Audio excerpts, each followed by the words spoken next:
how to make this wobbly bow and arrow in Dress to Impress. So first, you're going to have to go to Lana's salon. By the way, you're going to need VIP for this, or you won't be able to do it. And you've got to get the really long nails, colour it the same as the arrow.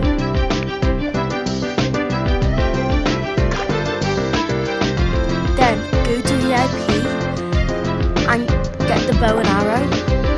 Colour the arrow the same as your nails. Put it in one of the shooting positions.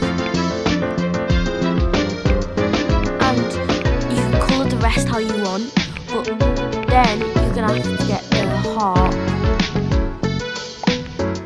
And you're going to have to colour that the same as your bow.